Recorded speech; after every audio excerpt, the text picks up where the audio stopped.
인간보다 인간다웠던 도깨비. 인간들은 왜 내가 나무 도깨비인데 눈물을 흘린다고 놀리는 걸까? 내 눈물이 마른 나뭇가지를 젖게 할지라도 그들은 모르겠지. 이 눈물이 그들의 생명을 구했다는 것을. 조선 제1의 효자보다 더 효심 깊었던 도깨비, 그 슬픈 전설의 주인공을 만나보세요.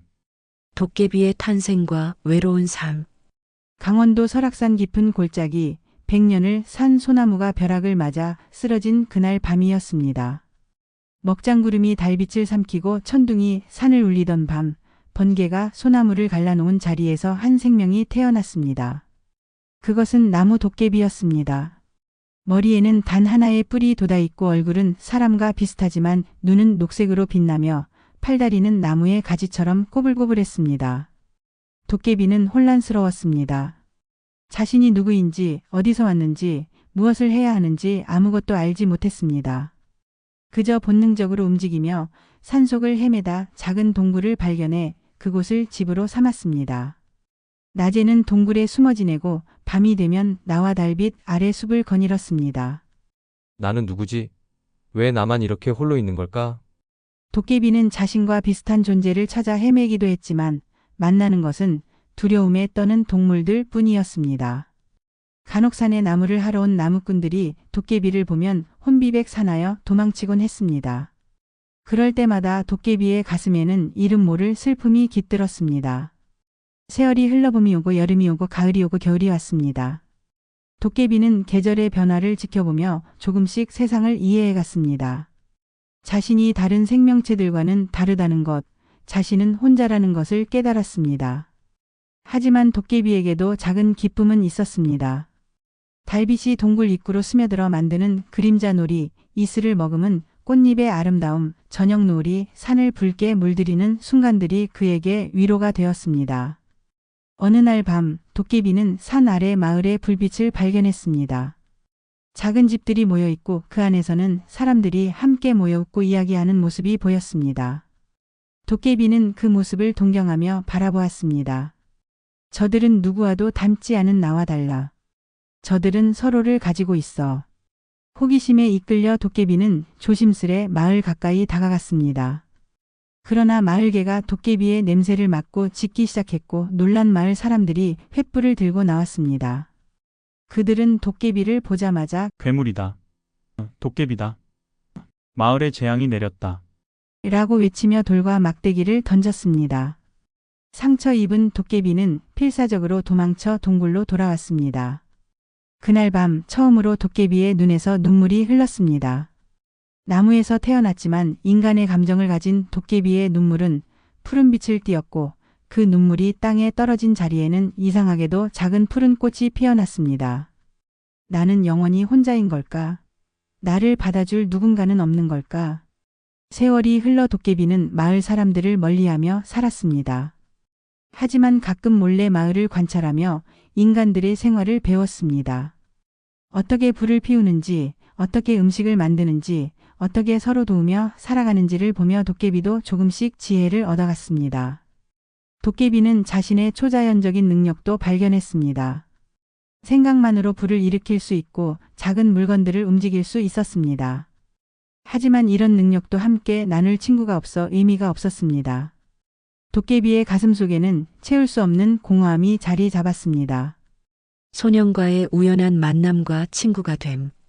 세월이 흘러 도깨비가 탄생한 지 10년이 지났을 무렵 조선 영조시대의 어느 봄날이었습니다. 도깨비는 여전히 외롭게 살고 있었지만 자연과 조화를 이루며 나름의 평화를 찾아가고 있었습니다.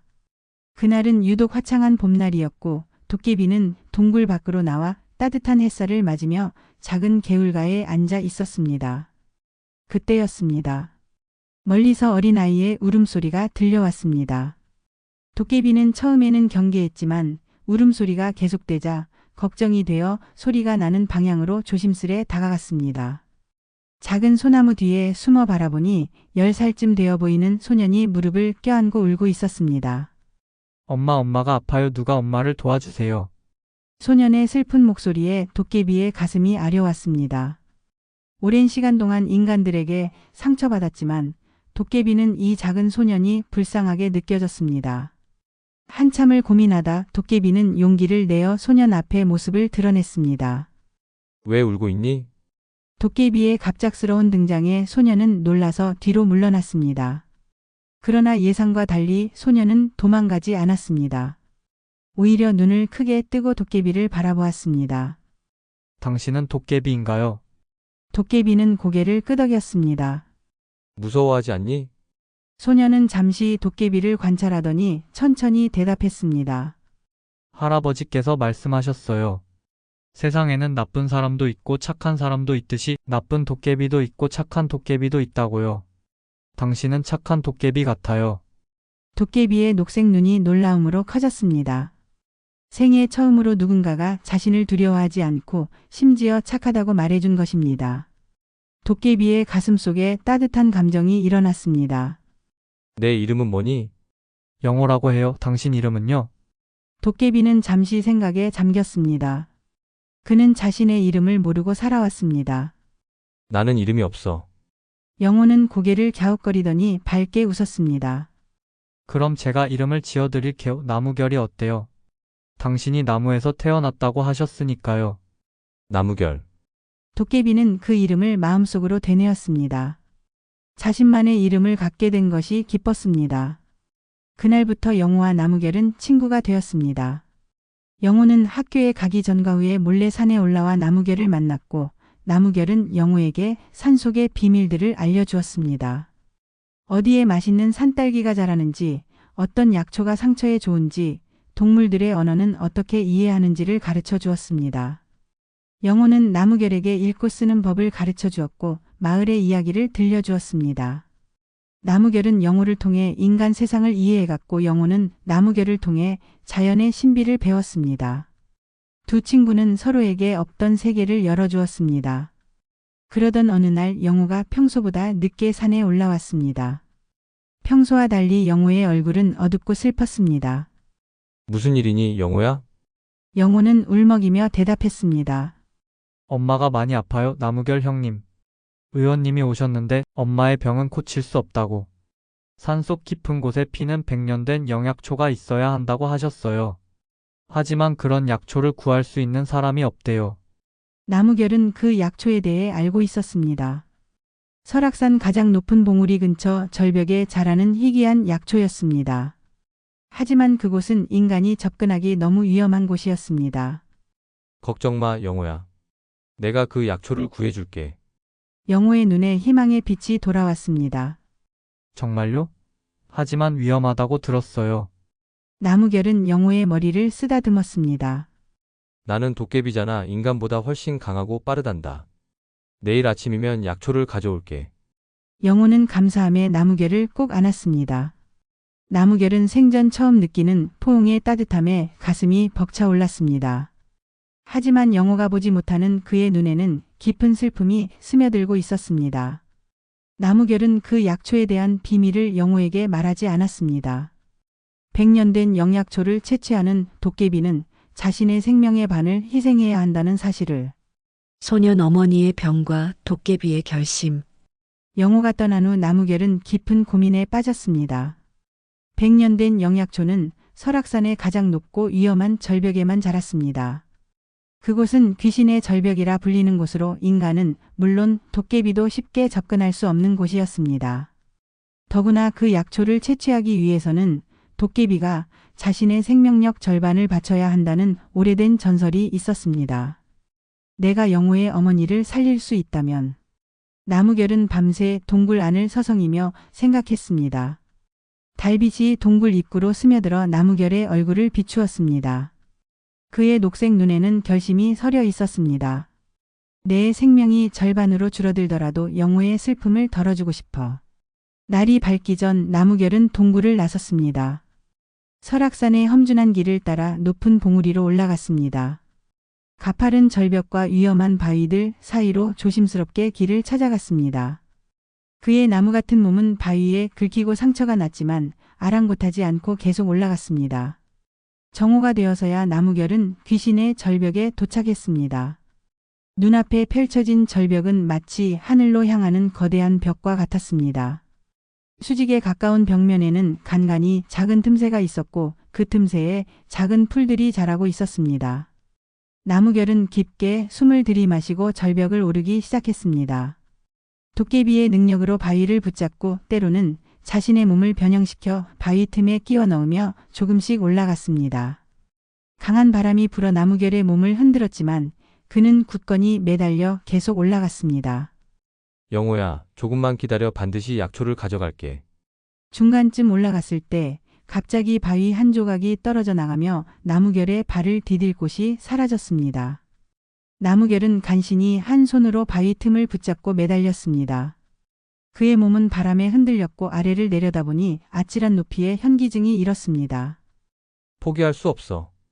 나무결은 온 힘을 다해 다시 몸을 일으켜 절벽을 타기 시작했습니다. 1시간, 2시간. 해가 서쪽으로 기울기 시작할 무렵 드디어 나무결은 절벽 꼭대기에 도착했습니다. 그리고 그곳에서 본 광경에 나무결은 숨을 멈췄습니다. 작은 바위 틈새에 희미한 푸른빛을 내뿜는 약초가 자라고 있었습니다. 100년 된 영약초는 마치 별빛을 담은 듯 신비롭게 빛나고 있었습니다. 드디어 찾았다. 나무결은 조심스럽게 약초에 다가갔습니다. 약초 주변에는 보이지 않는 기운이 맴돌고 있었습니다. 이제 약초를 채취할 시간이었습니다. 나무결은 깊게 숨을 들이마시고 약초에 손을 뻗었습니다. 그 순간 환상처럼 절벽 위에 안개가 피어올랐고 그 안개 속에서 하얀 옷을 입은 노인이 나타났습니다. 도깨비여, 너는 이 약초가 가진 힘을 알고 있느냐? 나무결은 고개를 끄덕였습니다.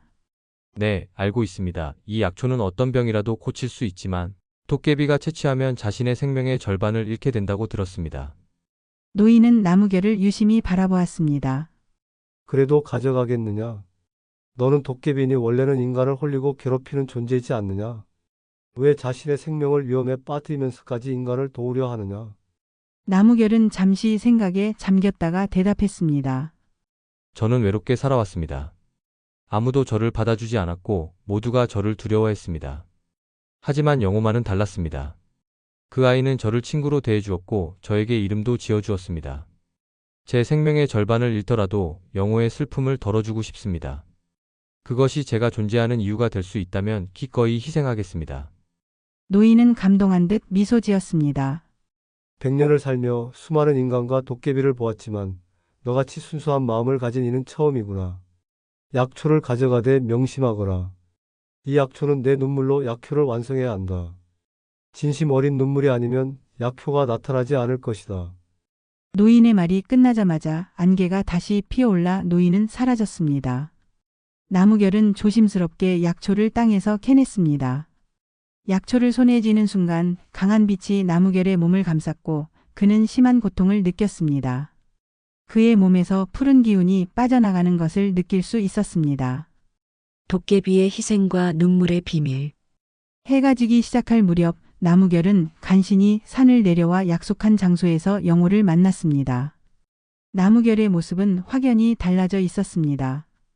푸르게 빛나던 그의 눈은 흐려졌고 단단했던 나무 몸은 마른 가지처럼 여기저기 갈라져 있었습니다. 생명력의 절반을 잃은 나무결은 이제 겨우 걸을 수 있을 정도였습니다. 나무결 형님, 어떻게 된 거예요? 왜 이렇게? 영호는 놀라서 외쳤습니다. 나무결은 힘겹게 미소 지으며 약초를 건넸습니다. 약초 가져왔어. 이걸로 내 어머니가 나을 거야.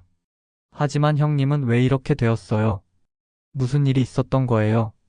나무결은 진실을 말하고 싶지 않았습니다. 영호가 자신 때문에 죄책감을 느끼기가 두려웠기 때문입니다. 걱정 마, 도깨비는 가끔 이렇게 변하기도 해. 곧 원래대로 돌아올 거야. 하지만 영호는 영리한 아이였습니다. 그는 나무결의 눈을 바라보더니 울음을 터뜨렸습니다. 형님이 저 때문에 이렇게 된 거죠? 미안해요. 정말 미안해요. 나무결은 영호를 안아주었습니다. 울지 마, 영호야. 이건 내가 원해서 한 일이야. 너는 내 유일한 친구니까 친구를 도우는 건 당연한 거야. 영호는 계속 흐느꼈고 나무결도 마음이 아팠습니다. 그때 나무결은 노인의 말을 떠올렸습니다. 이 약초는 내 눈물로 약효를 완성해야 한다. 나무결은 자신의 눈물이 필요하다는 것을 깨달았습니다. 하지만 도깨비의 눈물은 쉽게 나오지 않습니다. 도깨비는 오직 진심 어린 슬픔이나 기쁨을 느낄 때만 눈물을 흘릴 수 있습니다. 나무결은 자신의 희생보다 영호의 슬픔에 더 마음이 아팠습니다. 그는 영호의 울음소리를 들으며 자신도 모르게 눈물을 흘리기 시작했습니다. 도깨비의 푸른 눈물이 약초 위로 떨어졌습니다. 놀랍게도 눈물이 떨어진 약초는 더욱 밝게 빛나기 시작했고 푸른빛이 점점 강해졌습니다. 나무결과 영호는 놀라서 약초를 바라보았습니다. 약초가 변하고 있어요. 약초는 도깨비의 눈물을 흡수하며 점점 더 아름다운 꽃으로 변해갔습니다. 마침내 눈부신 빛이 사그라들었을 때 그 자리에는 7개의 푸른 꽃잎을 가진 신비로운 꽃이 피어 있었습니다. 서둘러 영호야 이 꽃을 어머니께 가져가. 꽃잎을 물에 우려내어 드시게 해. 영호는 고개를 끄덕이며 조심스럽게 꽃을 받았습니다. 그러나 나무결을 두고 가는 것이 걱정되었습니다. 형님은 괜찮을까요? 걱정 마. 나는 여기서 좀 쉬다가 동굴로 돌아가게 내일 소식 들려줘.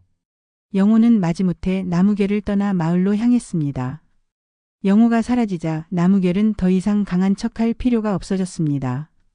그는 쓰러지듯 나무에 기대 앉았습니다.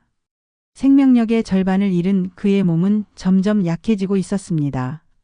이전에는 100년을 살 수 있었을 도깨비가 이제는 불과 몇십 년밖에 살 수 없게 되었습니다. 하지만 나무결은 후회하지 않았습니다. 오히려 처음으로 누군가를 위해 자신을 희생했다는 사실에 이상한 평화로움을 느꼈습니다. 평생 외롭게 살아온 그에게 영호와의 우정은 그 무엇과도 바꿀 수 없는 소중한 것이었습니다.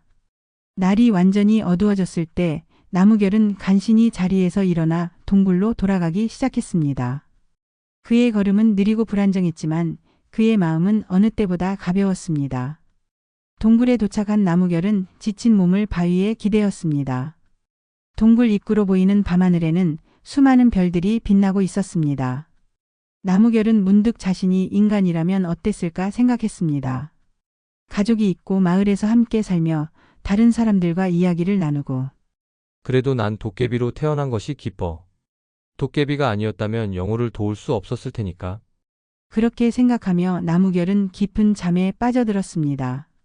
그의 꿈속에서는 영호의 어머니가 건강하게 회복되어 영호와 함께 웃는 모습이 보였습니다. 나무결은 꿈속에서조차 미소 지었습니다. 다음 날 아침 밝은 햇살이 나무결을 깨웠습니다. 몸은 여전히 약했지만 하룻밤의 휴식으로 조금은 나아진 것 같았습니다. 그는 영호가 가져올 소식을 기다리며 동굴 앞에 앉아 있었습니다. 정오쯤 산길에서 달려오는 발소리가 들렸습니다. 곧이어 영호가 숨을 헐떡이며 나타났습니다. 그의 얼굴에는 기쁨이 가득했습니다. 나무결 형님, 기적이에요, 기적. 어머니가 낳으셨어요. 소년이 자란 후 도깨비를 찾아 나서는 여정. 세월이 흘러 영호는 20살의 청년이 되었습니다. 영호의 어머니는 도깨비의 눈물로 만든 약초 덕분에 완전히 건강을 되찾았고 영호는 어엿한 의원이 되기 위해 공부하고 있었습니다. 마을에서 가장 학식 있는 의원에게 제자로 들어가 약초와 치료법을 배우는 동안에도 영호는 결코 나무결을 잊지 않았습니다. 그러나 나무결을 만난 지 10년이 지난 어느 날 영호가 평소처럼 도깨비를 만나러 산에 올라갔을 때 동굴은 비어 있었습니다. 나무결의 흔적은 어디에도 보이지 않았습니다. 영호는 걱정이 되어 주변을 샅샅이 찾아보았지만 나무결은 온데간데 없었습니다. 나무결 형님 어디 계세요? 형님, 산속의 영호의 외침만이 메아리쳤습니다. 영호는 다음 날도 그 다음 날도 산에 올라갔지만 나무결을 찾을 수 없었습니다. 점점 불안해진 영호는 마을의 노인들에게 도깨비에 관한 이야기를 물었습니다. 도깨비가 사라졌다고? 어쩌면 그건 복이지. 도깨비는 원래 변덕스러운 존재야. 사람을 해치기도 하고. 하지만 영호는 고개를 저었습니다. 제가 아는 도깨비는 달랐어요. 그는 저를 위해 자신의 생명을 희생했습니다. 제 어머니를 살리기 위해. 마을 사람들은 의아한 눈으로 영호를 바라보았습니다. 그들에게 도깨비는 두려움의 대상일 뿐이었습니다. 선한 도깨비라니 상상조차 할 수 없는 일이었습니다. 실망한 영호는 더 넓은 세상에서 답을 찾기로 결심했습니다. 그는 의원 스승에게 잠시 수학여행을 떠나겠다고 말하고 도깨비에 관한 지식을 찾아 산속 깊은 곳에 자리한 절을 찾아갔습니다. 설악산 중턱에 위치한 백운산은 오랜 역사를 지닌 고찰이었습니다. 그곳에는 세속의 지식을 넘어선 비밀들을 간직한 노승이 살고 있다는 소문이 있었습니다. 영호가 절에 도착했을 때 그를 맞이한 것은 백발이 성성한 노승이었습니다. 마치 영호를 기다리고 있었던 것처럼 노승은 미소를 지으며 말했습니다. 도깨비를 찾아 헤매는 젊은이로구나. 영호는 놀라서 물었습니다. 어떻게 아셨습니까? 내 눈에 맺힌 걱정과 슬픔이 말해주는구나. 그리고 내 옷자락에 묻은 푸른 가루, 그것은 도깨비의 눈물이 변한 것이다. 영호는 자신도 모르게 옷자락을 보았습니다. 그곳에는 정말로 희미한 푸른 가루가 묻어 있었습니다. 그것은 나무결이 준 약초가 변한 꽃의 가루였을 것입니다. 스님, 제발 도와주십시오. 제 친구인 나무결 도깨비를 찾고 싶습니다. 그는 어머니를 위해 자신의 생명을 바쳤습니다. 그런데 갑자기 사라졌어요. 노승은 깊은 숨을 내쉬었습니다. 내가 말하는 도깨비는 특별한 존재였나 보구나. 도깨비가 인간을 위해 자신을 희생한다는 것은 들어본 적이 없는 일이다. 그런 도깨비라면 아마도 도깨비의 숲에 있을지도 모르겠구나. 도깨비의 숲이요? 그렇다. 설악산 너머 깊은 계곡 안에 숨겨진 숲이 있다. 그곳은 도깨비들의 안식처라고 전해지지. 평범한 인간의 눈에는 보이지 않는 곳이지만 도깨비와 깊은 인연이 있는 자만이 그 길을 찾을 수 있다고 한다. 영호의 눈에 희망의 빛이 돌아왔습니다.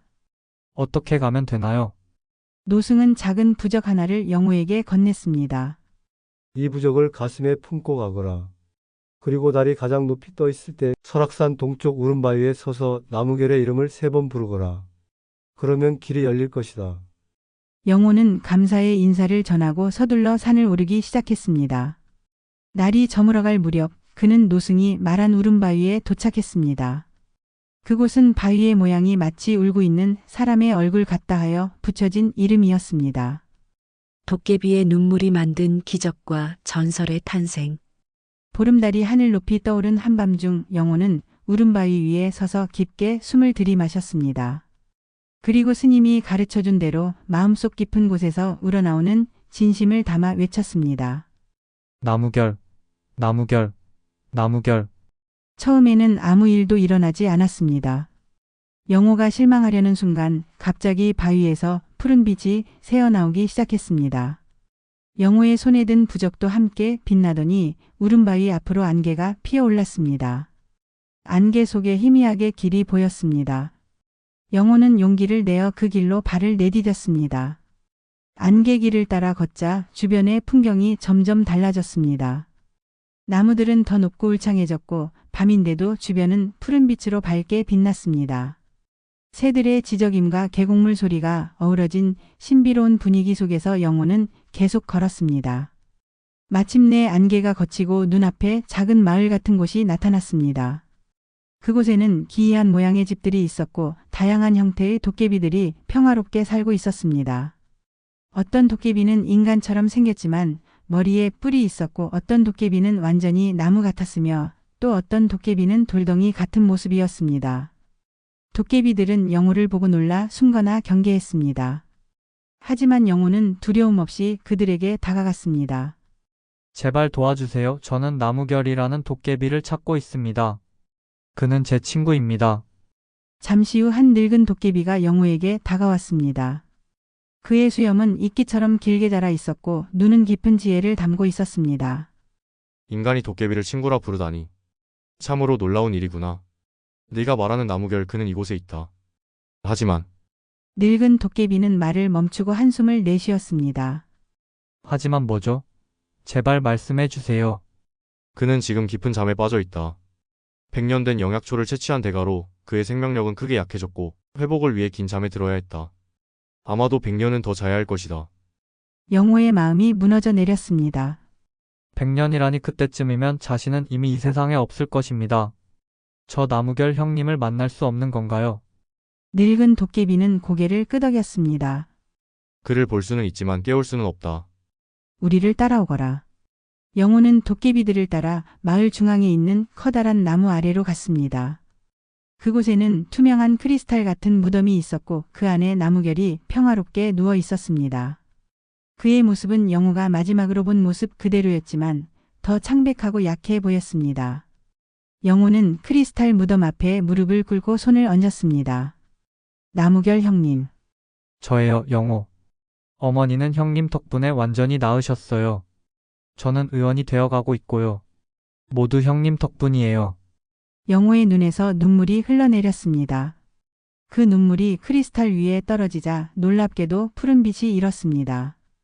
영호의 평범한 눈물이 도깨비의 눈물처럼 푸르게 변한 것입니다. 도깨비들은 놀라서 수군거렸습니다.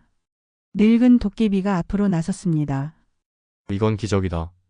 인간의 눈물이 도깨비의 눈물로 변하다니. 너와 나무결의 인연이 얼마나 깊은지 보여주는구나. 푸른 눈물이 점점 더 많이 흘러내려 크리스탈 전체를 덮기 시작했습니다.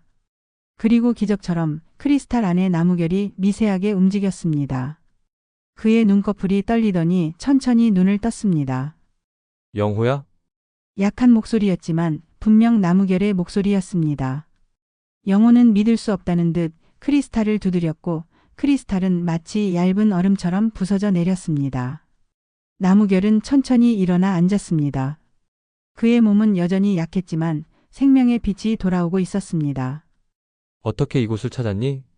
형님을 찾아 헤맸어요. 포기할 수 없었어요. 두 친구는 오랜만에 재회의 포옹을 나누었습니다. 도깨비들은 이 광경을 보며 감동했고 늙은 도깨비는 감격의 눈물을 흘렸습니다. 인간과 도깨비의 우정이 이토록 깊을 수 있다니. 우리의 오랜 편견이 깨지는 순간이구나. 그날 이후 영호는 자주 도깨비의 숲을 방문했고 그들의 지혜와 약초에 대한 지식을 배웠습니다. 나무결은 조금씩 회복되어 마침내 다시 숲을 거닐 수 있게 되었습니다. 영호는 그 지식을 바탕으로 조선 최고의 의원이 되었고 많은 사람들의 생명을 구했습니다. 세월이 흘러 영호가 늙고 세상을 떠날 때 나무결은 그의 곁을 지켰습니다. 영호의 마지막 순간 나무결의 눈에서 흐른 푸른 눈물이 영호의 몸에 닿자 놀랍게도 영호의 영혼은 사라지지 않고 작은 푸른 불빛으로 변했습니다. 그 불빛은 도깨비불이 되어 나무결과 함께 영원히 숲을 지키게 되었다고 합니다. 이것이 바로 도깨비의 눈물이라 불리는 전설의 시작이었습니다. 지금도 보름달이 뜬 설악산 깊은 밤, 가끔 푸른 도깨비불이 춤추는 것을 볼 수 있다고 합니다. 그것은 인간보다 더 인간다웠던 도깨비와 도깨비를 진정한 친구로 여긴 소년의 영혼이 함께 춤추는 모습이라고 합니다. 여러분, 오늘 들려드린 도깨비의 눈물 인간보다 인간다웠던 도깨비 이야기 어떠셨나요? 외롭게 살던 도깨비 나무결이 소년 영호와의 우정을 통해 진정한 삶의 의미를 찾는 감동적인 이야기였습니다. 우리가 흔히 알고 있는 도깨비는 장난꾸러기에 때로는 무서운 존재로 그려지지만 오늘 이야기 속 나무결처럼 따뜻한 마음을 가진 도깨비도 있었을지 모릅니다. 인간을 위해 자신의 생명을 내어줄 만큼 순수한 마음, 그것이야말로 진정한 인간다움이 아닐까요? 다음 이야기는 붉은 혓바닥의 도깨비로 찾아뵙겠습니다. 조선시대 과거 시험장을 뒤흔든 기묘한 도깨비의 이야기, 과연 그 도깨비는 악귀였을까요? 아니면 불의를 바로잡기 위한 존재였을까요? 궁금하시다면 다음 영상도 꼭 시청해주세요. 구독과 좋아요, 알림 설정은 저희에게 큰 힘이 됩니다. 댓글로 여러분이 알고 계신 도깨비 이야기나 다음에 듣고 싶은 조선시대 전설도 알려주세요. 여러분의 의견이 다음 콘텐츠를 만드는 데 큰 도움이 됩니다. 조선의 그 신비로운 이야기 속으로 여러분을 초대합니다. 다음 이야기에서 다시 만나요.